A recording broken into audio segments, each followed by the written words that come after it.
Alright, my beautiful ninjas, what's up? It's your boy Juanito here. Last time we got to talk a lot about the theory behind breath reduction and why we would want to practice breath reduction. It's very important that we train our chemosensitivity to carbon dioxide. If we cannot handle the proper amount of carbon dioxide in our blood, if we can only take this much and we need this much to keep our blood vessels open for our cells to be oxygenated, right? We talked about the Bohr effect, oxygen and hemoglobin. So if we don't have that sensitivity, we want to train in order to build it up. Now, just a fair warning, what we're going to do is we're going to create air hunger. It's kind of like a feeling of suffocation. If you guys maybe have older siblings and they would kind of put their weight on you, then you probably are already somewhat familiar with the feeling of air hunger. The good news is it will activate our relaxation response. We will feel warmer. We'll get more saliva in our mouth. So if we have dry mouth, that's definitely something we want to do. And it really, really helps you to fall asleep, which is something awesome too. A few of the days that I practiced, I was like, all right, here we go, breath reduction. And then I just wake up and I'm like, did I do it? Was it good? Who knows? The standard for testing our chemosensitivity is the control pause.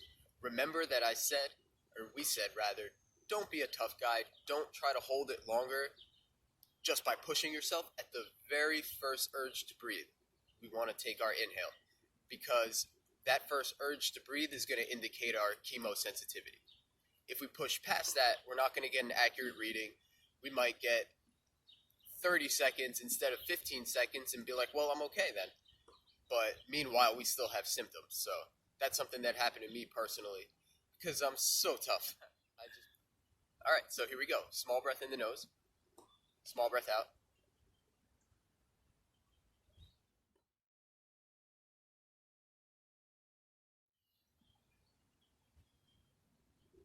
Small breath in and we're back. But it's nice. It gives you some air hunger. One thing Patrick also mentioned is that it might make your eyes kind of glossy, which makes sense because it makes you tired or drowsy. So be curious. If you all have meditation practice, comment below and tell me if you do meditation, and if you do, what does it look like? I think in general, when we meditate or when we get really relaxed, we tend to do a natural sort of breath reduction.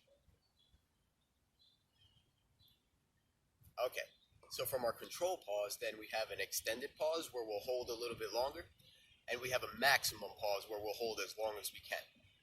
That maximum pause is very useful for decongesting yourself if you happen to be congested in the moment. Okay, great. This is fun. I hope you guys are having fun. If you're having fun, leave me a like. Definitely subscribe to my channel. I'm going to go crazy over the next couple months, make a lot of videos for you guys, so it should be a great time. Okay, now, when we're holding our breath, we have to have fun. We have to be relaxed. If we look at this as something like, same thing with exercise. If you hate it every moment that you're doing it, you're not doing it right. If you're holding your breath and you're suffering, you're not doing it right. You're better off doing many short breath holds than trying to really push one or two of them and then you're done. You don't want to do it anymore. Instead of it being a 10-minute practice, it's a 2-minute practice.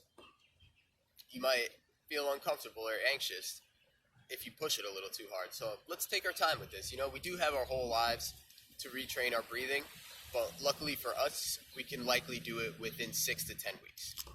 So I'll continue to drop you guys good information. Tell me how your practice is going. Tell me if you'd like to hear anything from me. Appreciate all of your love, and I'm giving it right back to you. There it is.